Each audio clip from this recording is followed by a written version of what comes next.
I would imagine the hardest part of this job is is managing the contractors. Would you agree with right.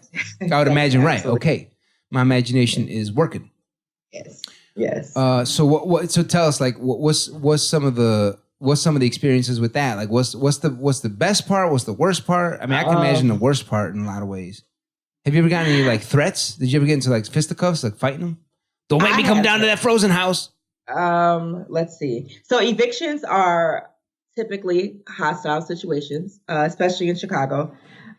So we've had situations where my team has had guns pulled on them by people who are being evicted, or threatened by people being evicted. The police are often involved when, neighbors see us doing work on the property and they're like, oh, they're doing stuff at a property. We don't know what's going on. Let's call 911. So there's a lot of police interaction. I would typically say about maybe once or twice a month, the police are involved in some capacity. And usually, actually, it's always they've come and they leave.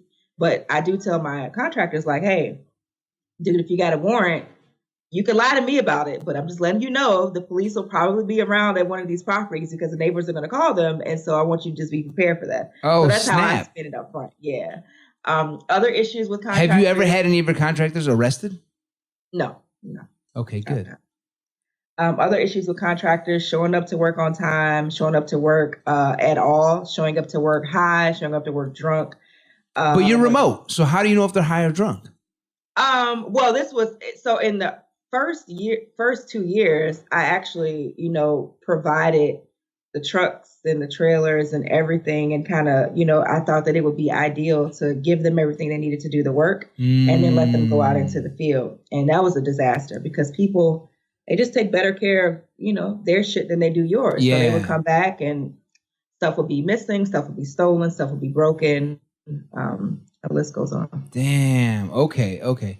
And so do you have to constantly, like, I mean, these independent contractors sometimes can be painful. Like they say they're going to show up, but they don't show up. Right. I have that problem sometimes in this business. Do you have that problem sometimes, or have you arrived at a place where you got loyal people and where are you in that cycle? I have 3 loyal people. After 6 going into 7 years, there's only 3, but they do a lot of work by themselves and they're very consistent. As far as outside of that, it's a lot of rotation just because they work and I think things are going well, but then they'll fall off the face of the earth and then the cycle kind of repeats itself. I mean, I just think it's a transient business and it's part of the territory.